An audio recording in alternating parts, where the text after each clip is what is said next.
बोलिए प्रेम से श्री सद्गुरुदेव महाराज की जय। श्री सच्चिदानंद भगवान की जय। श्री सतगुरु की चरणार में बहती प्रेम की धार, श्रद्धा से मज्जन करें पातक हुए झार। महाभयानक अरु कठिन भाव सागर गंभीर, नाम जहाज बिठाए कर मीटे जन की पीर। शाश्वत सुख की खोज में भटके जीव दिन रैन, सतगुरु की अनुकंपा बिना कबहु न पावे चैन।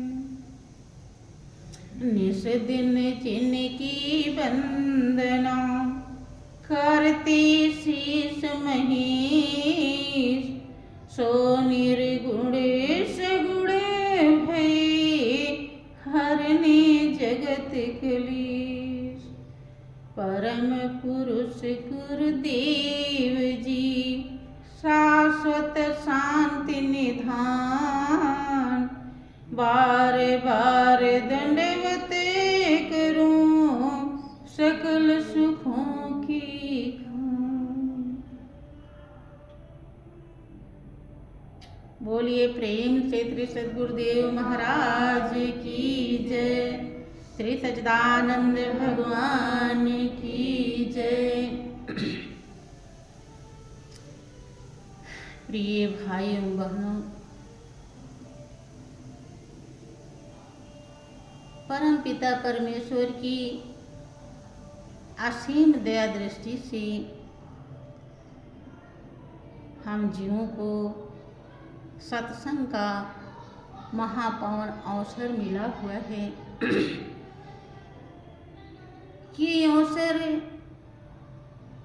अपने में बहुत ही अनोखा और कीमती है, लेकिन हम अपने भाव, श्रद्धा, विचार और संस्कार के हिसाब से इस अवसर का लाभ उठा पाते हैं। वैसे भी आप देखते हैं कि बच्चे स्कूल में जाते हैं पढ़ने के लिए, वहाँ भी जो संसार की विद्या है उसके भी लिए जैसा संस्कार होता है वैसे ही पढ़ पाते हैं। एक ही क्लास होता है, एक ही अध्यापक होता है, बच्चे तमाम रहते हैं, तमाम संस्कार लेकर आते हैं और उसी हिसाब से विद्या अर्जित करते हैं। ठीक उसी प्रकार से अध्यात्म विद्या है। संसार में महापुरुष इसी विद्या को विद्या बताया है। उनका अपना अनुभव है कि विद्या वही कहलाती है जिससे हम बंधन मुक्त हो पावें, जो हमारे बंधन को काट दे, जो जन्म जन्मांतर के दुखों से निवारण कर दे, दुखों को छुड़ा दे, जो सुख शांति आनंद को प्रदान कर दे, जो बिछड़े हुए मालिक को मिला दे, जो सुख शांति आनंद स्वरूप है, वो विद्या यहाँ दर्शाई जाती है। समझाई जाती है, उसी विद्या को पढ़ने के लिए हम सभी लोग यहाँ आए हुए हैं। इसके लिए जब तक कोई प्रेमी भक्त इस संसार को पढ़ना नहीं सीख जाता, संसार को समझ नहीं लेता, तब तक वास्तव में मालिक के चरणों में उसे सच्चा प्रेम नहीं हो पाता। लोगों को यद्यपि इस दर का थोड़ा भी भाव, थोड़ी भी श्रद्धा बहुत कुछ प्रदान करती है, लेकिन जितना हमें मिलना चाहिए उतना नहीं मिल पाता है। इस संसार को पढ़ने लायक भी हम बन सके भाइयों बहनों, इसके लिए हमको जन्म जन्मांतर से पुण्य, धर्म, संस्कार बनाने पड़ते, कमाने पड़ते। तो मीरा कहती है कि जन्म जन्म की पूंजी पाई, जो जन्म जन्म से जिस पूंजी को मैं ढूंढ रही थी वो पूंजी मिल गई। अर्थात कई जन्मों का अथक परिश्रम रहता है, तब कोई जीव सही से कुछ समझ पाता। किसी का दोष नहीं होता, यद्यपि उसकी कमियों को इसलिए दर्शाना पड़ता है कि ताकि वो आगे बढ़ सके, अपने दोषों और विचारों को, कमियों को ध्यान में रखे और आगे बढ़े। संत महान पुरुष जानते हैं कि जितना कर रहा है उतने ही लायक उसका संस्कार है, इसीलिए ऐसा ही भाव पैदा होता है। देखें, हम लोगों का अनुभव है, वही ज्ञान एक प्रेमी भक्त को मिलता है तो उसकी खुशी का ठिकाना नहीं होता। ज्ञान के समय भी उसे ऐसा लगने लगता है कि दुनिया से अलग वास्तव में उसे कोई सच्चाई हासिल हो गई, कोई दौलत मिल गया, कोई मीत मिल गया, कोई अपना मिल गया। उसके चेहरे का रंग बदल जाता है, हाव भाव बदल जाते हैं, रोम रोम खुशी से खिल जाता है। एक और दूसरा होता है, उसे थोड़ा भाव, चलो गुरु धारण कर लिया, गुरु धारण करना चाहिए, अनुभव भी हो गया, लेकिन उस अनुभव का वो कीमत नहीं समझ पाता है। कीमत ना समझ पाने के कारण उसका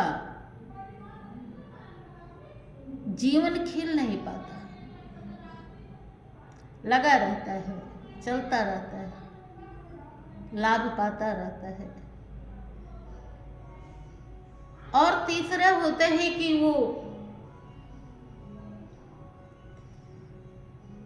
ज्ञान ले लिया, बिल्कुल उसे कुछ समझ में नहीं आया। दर्शन भी प्रभु का अच्छी तरह से हो रहा है, उस स्वरूप का दर्शन हो रहा है जिसके लिए ऋषियों मुनियों ने हड्डी गलाई और राजाओं ने हस्ती मिटाई, लेकिन वो थोड़ा भी पारखू नहीं है, जरा सा भी नहीं है।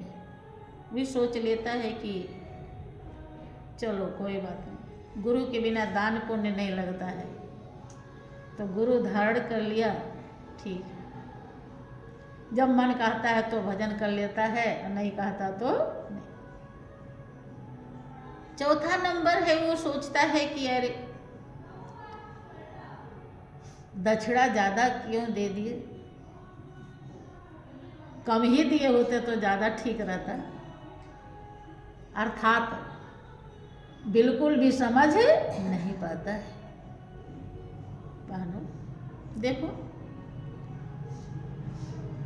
जो समझ जाता है कि जिस मालिक ने अंधेरी कोठरी में गढ़ के 9 महीना ये जीवन बनाया, मनुष्य की जिंदगी दिया और 84 लाख योनियों में से निकाल करके देव दुर्लभ चोला दिया,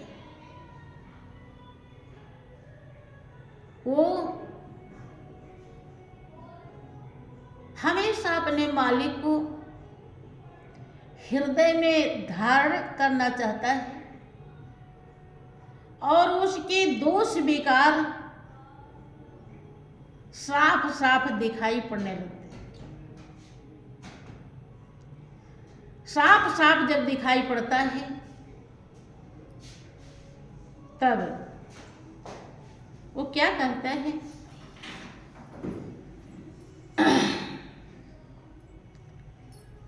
जब दर पे तुम्हारी ही अधमों का ठिकाना है, जब दर पे तुम्हारे ही अधमों का ठिकाना है, फिर मेरी ही किस्मत में क्यों रंज उठाना है, फिर मेरी किस्मत में क्यों रंज उठाना है। वो अपने गुरुदेव के चरणों में, अपने मालिक के चरणों में प्रार्थना रत रहता है। वो क्या कहता है कि हे मेरे नाथ, हे मेरे मालिक, आपका जो दर है वो 200 विकारों को धोने वाला है, पापियों को, नीचों को उद्धार करने वाला है, पावन बनाने वाला है, तो उसी में से तो मैं भी हूं। वो ये जानता है कि ये दर जन्म जन्मांतर के दुखों से छुटकारा दे देता है, कि फिर मेरी ही किस्मत में क्यों रंज उठाना है। हमें क्यों नहीं अपना रहे हैं? क्योंकि प्रेमी भक्त जब जीवन की सच्चाई को समझ जाता है तो उसे गुरु चरणों की सेवा मिल जाए, मालिक का प्रेम मिल जाए, ध्यान मालिक का आने लगे, तो यही सबसे बड़ा सुख है। उसके लिए यही सबसे बड़ा सुख है। इसी सुख को वो सुख कहता है और किसी सुख को सुख नहीं कहता है। बिंदु जी बहुत ही अच्छी भक्त हुए हैं। वो अपने अनुभव को व्यक्त करते हैं कि फिर मेरी ही किस्मत में क्यों दुख उठाना है। हमें क्यों अपने चौड़ों का दास नहीं बना रहे हैं? अपने चौड़ों में ठिकाना क्यों नहीं दे रहे हैं? जय श्री सच्चिदानंद भगवान की जय। बहनों,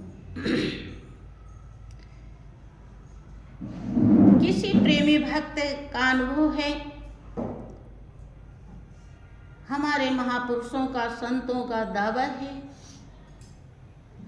कि मिटा दे अपनी हस्ती को, गर कुछ मर्तबा चाहे कि दाना खाक में मिलकर गुले गुलजार होता है। बिंदु जी भूल गए हैं कि मैं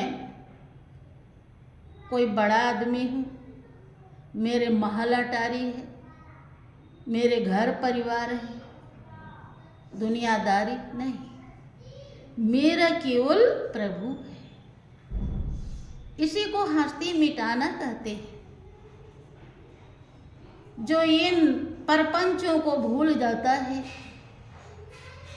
उसके हृदय का अहंकार गायब हो जाता है। यही दुनियादारी ही तो मैं लाता है, अहंकार लाता है। यही कहता है कि हम तो उनसे बड़े हैं, हम तो उनसे बड़े। ये खत्म हो जाता है, तब वो सबसे छोटा यद्यपि छोटा बड़ा बनना चाहते हैं लोग कि बड़ा बनना चाहते हैं? बड़ा बनना चाहते हैं। हर कोई बड़ा बनना चाहता है, लेकिन बड़ा बनने का फार्मूला, भाइयों बहनों, संसार में कोई जो सतत प्रयत्नशील रहता है मालिक के चरणों का प्रेम पाने के लिए, कोई बिरले संस्कारी क्या बन पाता है? बड़ा नहीं, छोटा। जो छोटा बना वो बड़ा होता है, जो बड़ा बना वो कभी भी बड़ा नहीं हो सकता। छोटा बने सो हरि बाबा, सुनीरी मैं तो निर्बल के बलराम। जिसके पास कोई बल नहीं होता, जब प्रहलाद एक राजा का बेटा था, हिरण्यकश्यप कितना बहादुर था, तपस्वी था, उसका वो बेटा था। लेकिन उसके हृदय में केवल प्रभु बस रहे थे। प्रभु का केवल बल था और कोई भी बल नहीं था। तो हिरण्यकश्यप बड़ा बने कि प्रहलाद?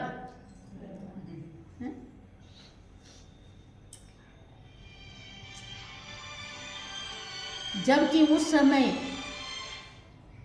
प्रहलाद के आगे पीछे दुनिया में कोई नहीं था। जब राजा का आदेश चल रहा था कि इसको पहाड़ से गिरा दो, इसको खम्भे में बांधकर खंजर से मारो, इसको आग में बिठा दो, केवल मालिक का बल था। मालिक का बल होने के कारण देखो वो कितना बड़ा बन गया, हुआ ना। द्रौपदी को जब तक ऐसा भाव था कि हमारे 5 पति हैं और एक से एक बलवान हैं, तब तक उनका एक न सरा। उनकी लाज जाने को तैयार हो गई। कोई बहादुर पति नहीं बचा सके, लेकिन जब वो भूल गई कि अब हमारे कोई नहीं है, केवल केवल प्रभु है, तब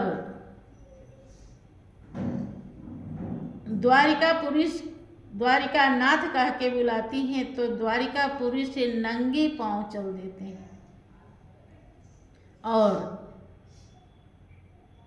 ऐसी साड़ी बढ़ाते हैं, क्योंकि साड़ी बढ़ाने के लिए ही उन्होंने कहा था।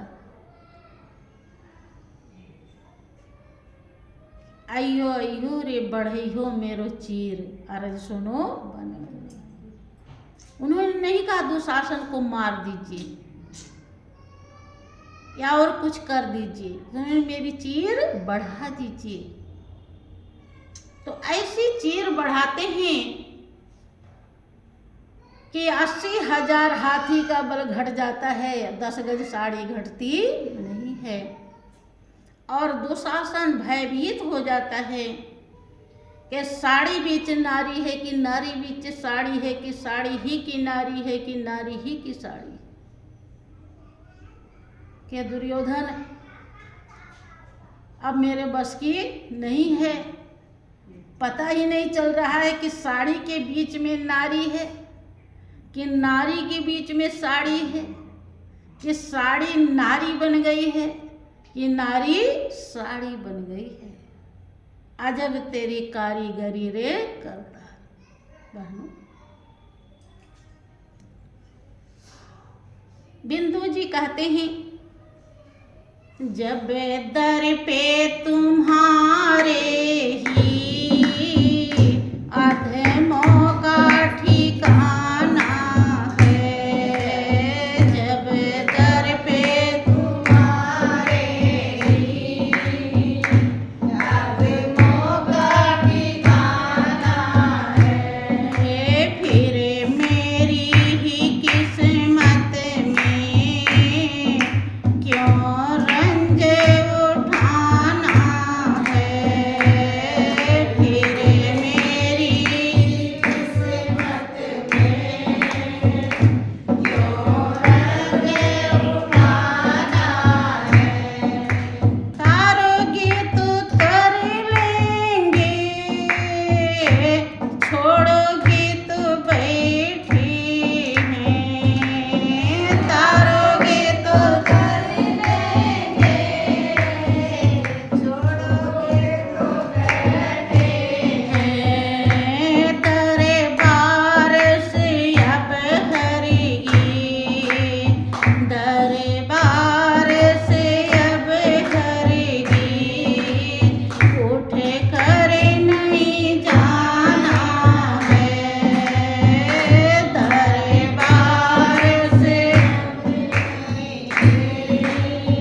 समर्पित भाव ही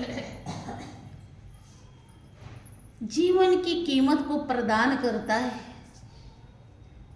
इस मानव चोले की कीमत सुख शांति आनंद है भाइयों बहनों। और जब प्रभु के चरणों में मनुष्य प्राणी समर्पित हो जाता है तब उसे जीवन की कीमत मिल जाती है। वो ये कह रहे हैं कि तारोगे तो तर लेंगे, मंजिल पहुंचाओगे तो ठीक है, और नहीं तो फिर भी इंतजार में बैठे। अर्थात आप ही की आस है, आप ही की भरोसे है, एक भरोसा, एक बल, एक आस विश्वास। दरबार से बिल्कुल भी हटना नहीं, उठकर नहीं जाना है।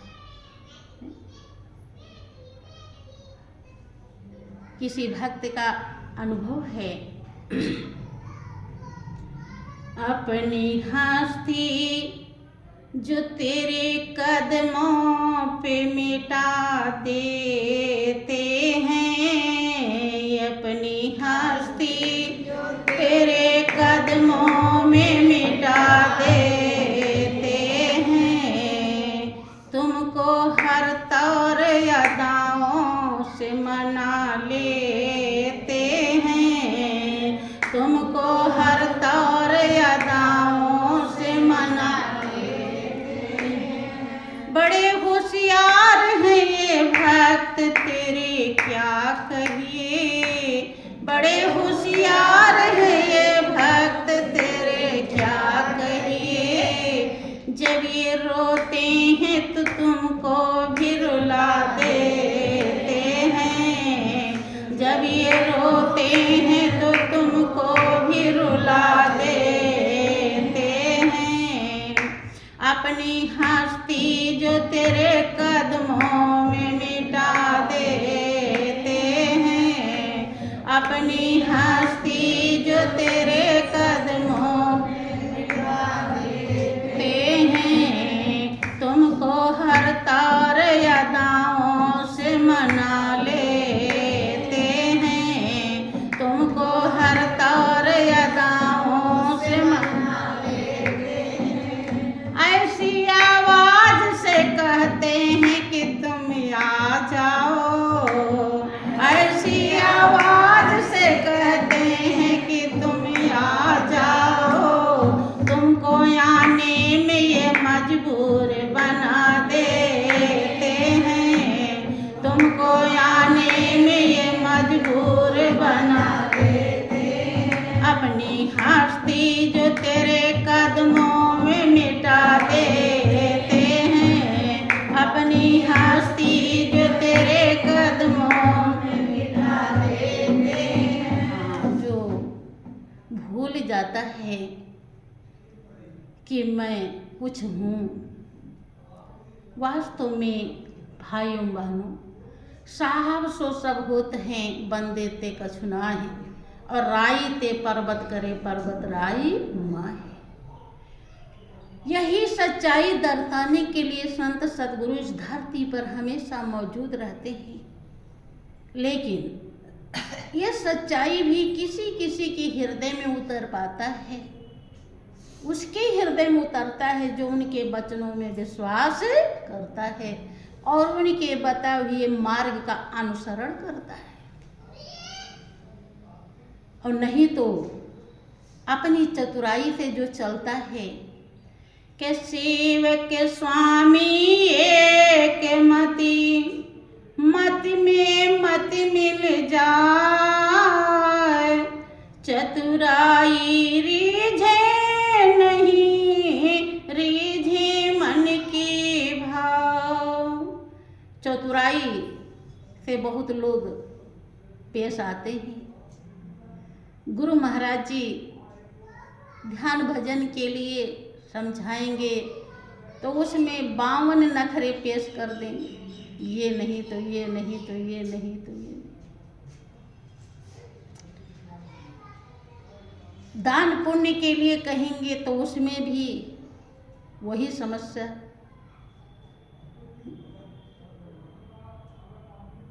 अभी कहीं हीरा आपके सामने बिखेर दिया जाए तो चाहे आपके पास कितनी भी समस्या क्यों ना हो, लेकिन आप उसको पाने के लिए पूर्ण प्रयास करेंगे। बीमार हालत में भी आप उसे संभाल लेंगे। घर वाले नहीं भी चाह रहे हैं तो भी आप उठा लेंगे। क्या ऐसा नहीं है? जबकि ये हीरा कीमत में मिलता है और मालिक की मर्जी होगी तभी आप उसका प्रयोग कर पाएंगे, और उसकी मर्जी नहीं होगी तो आपके काम भी नहीं आ सकता।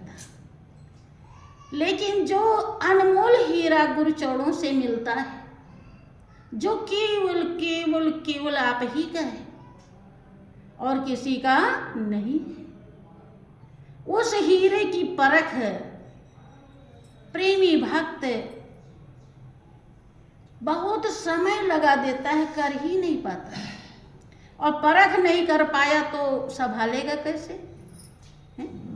खुशी कैसे मिलेगी जब पता ही नहीं हम पाए हैं, क्या रखे हैं, क्या मिला है। हीरा जब आप समझ जाते हैं कि ये हीरा है और ये इतना कीमती है कि इससे मकान दुकान सब बन जाएगा, है? तो खुशी देता है कि नहीं देता? कोई हीरा का परख ना हो तो आपको कोई खुशी नहीं मिलेगी, पता नहीं क्या चीज़ है। और परख है तो हम करोड़पति हैं, हम अरबपति हैं, मन ही मन आप मगन होते रहेंगे, हैं? खुश रहेंगे, लाभ देता रहेगा आपको, लेकिन पता नहीं।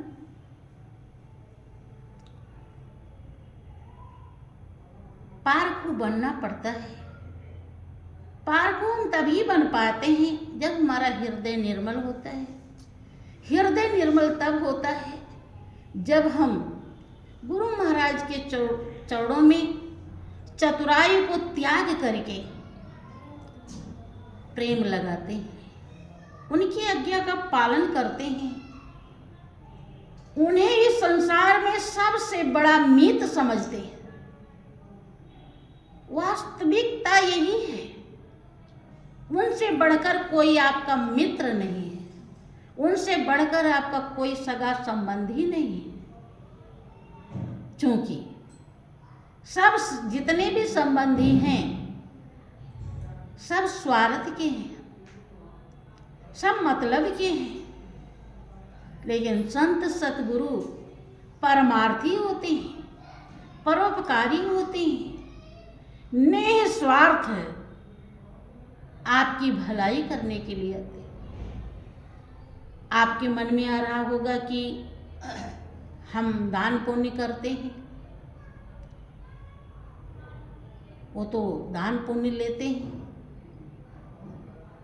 दान पुण्य आपके लिए करवाते हैं, वही आपका अपना है। बच्चा स्कूल में जब नहीं जाता है तो माता पिता तमाम प्रकार के लोभ देते हैं, हर संभव प्रयास करते हैं कि कैसे बच्चा स्कूल में जाने लगे, पढ़ाई करेगा उसी के तो काम आएगा, उसी के भलाई के लिए वो इतना प्रयासरत रहते हैं। लेकिन वो समझता है कि ये कौन सा अपवाद है? भारी बवाल है, स्कूल में भेज रहे हैं, मुंह फुला लेता है, रोने लगता है, हाथ पैर पटकता है, पता नहीं क्या क्या बहाने बनाता है, करता है ना। काहे? क्योंकि उसे विद्या की परख नहीं। जिस दिन उसे विद्या की परख हो जाती है तो और माता पिता से प्रयास करता है कि हमको और फीस दे दो और हमारे लिए पैसा खर्च कर दो, हमको पढ़ा दो, हम किसी लायक हो जाएं। ऐसे प्रेमी भक्त में भी कुछ प्रेमी ऐसे होते हैं जिसको दान देने के लिए नहीं होता लेकिन वो दान देते हैं, जिसको ध्यान करने के लिए समय नहीं होता लेकिन वो ध्यान करते हैं, जिसको सत्संग में जाने के लिए टाइम नहीं मिलता फिर भी वो जाते हैं। उनका हर दम ध्यान मालिक के चरणों में होता है। किसका? जो समझ गया कि यही केवल केवल मेरा है और कुछ भी मेरा नहीं।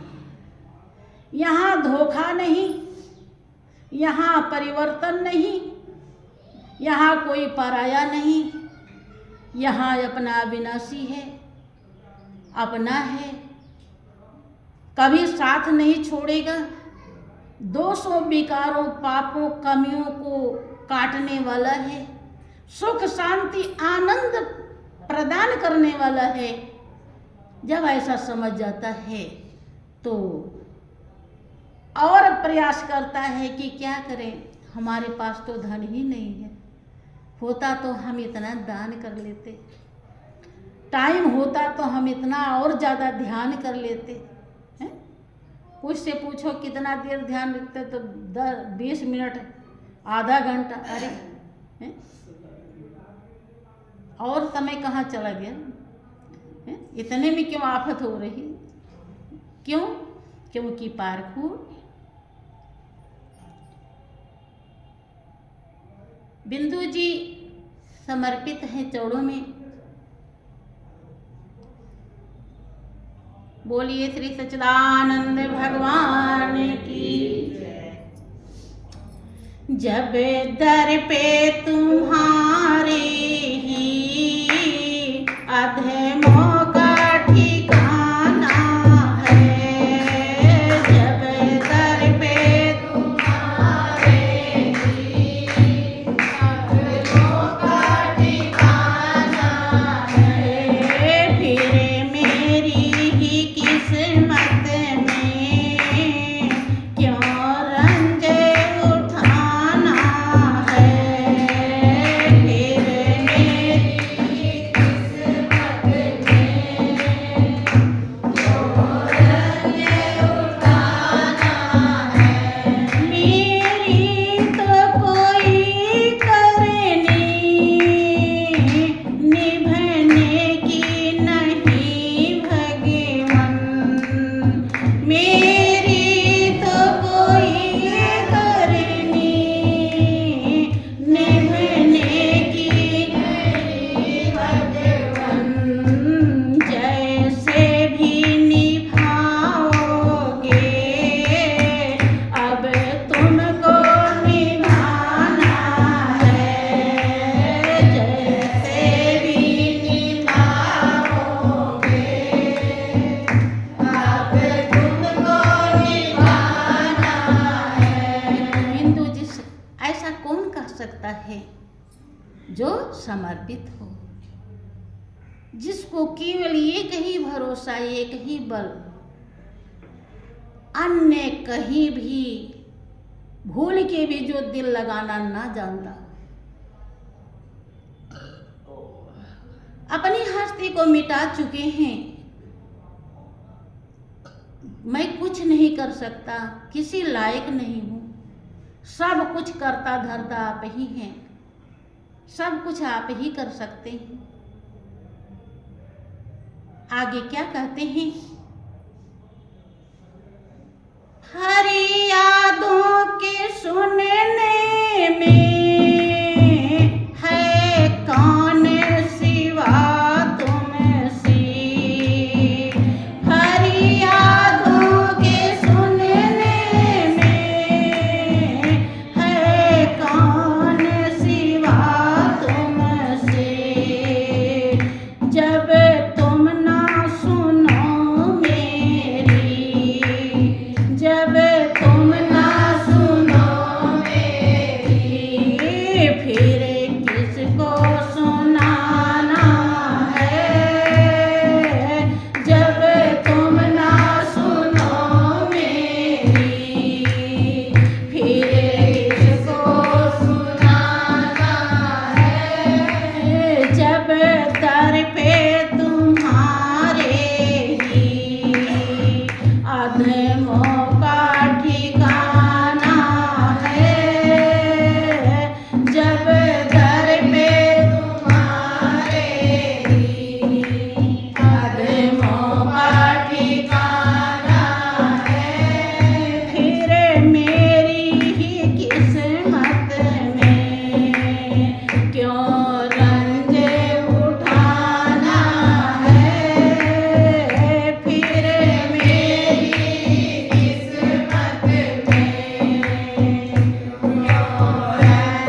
नाते उनका हृदय निर्मल है। क्या फरियादों के सुनने में है कौन सिवा तुमसे, तुम ही मेरे फरियाद को,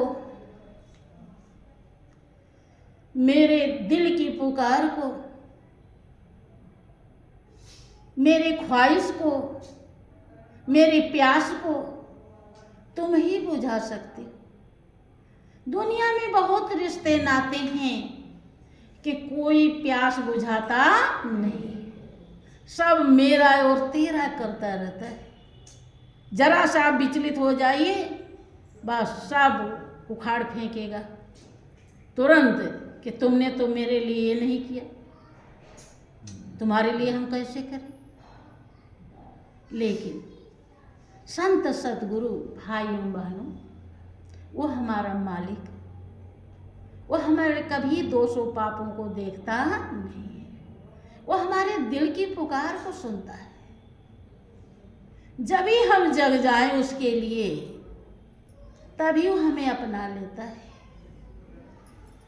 जब भी हम होश में आ जाएं, तभी वो हृदय में बसा लेता है। हमारे और उसमें यही भेद है, वो कभी हमारे पापों और दोषों को नहीं देखता। आप कोई तकलीफ में हैं, कोई पड़ोसी भी आता है, आप लाइलाज हो गए हैं, तो भी वो अपने आपकी कमियों को देखता है कि कोई बड़ा भयंकर पाप किया होगा, इसीलिए तो ऐसा भोग रहा है। उससे आप कितना भी रो रो कर कहें, अंदर में कुछ और बाहर में कुछ, लेकिन हमारा मालिक अगर दिल से पुकारा सदन का साई ने, तो पुकार सुना और उसके लिए विमान आ गया। कब? जब बिना मान के हो गया। विमान अर्थात विमान परमात्मा ही है। ऐसा भाव, ऐसी श्रद्धा जो अंतिम समय में केवल मालिक में लगी हो, वही सबसे बड़ा विमान है। गढ़ का वेश्या जब अपने मान को मर्दन करके गुरचोड़ों में लगी, तो मीरा के साथ उनकी गिनती की जाती है। तो भाइयों बहनों, जीवन की घड़ियां थोड़ी हैं, जीवन की मंजिल लंबी है। प्रभु चौड़ों में जिम्मेदारी अपनी छोड़ देना चाहिए, वही पार लगाने वाले हैं। बोलिए प्रेम से श्री सच्चिदानंद भगवान की।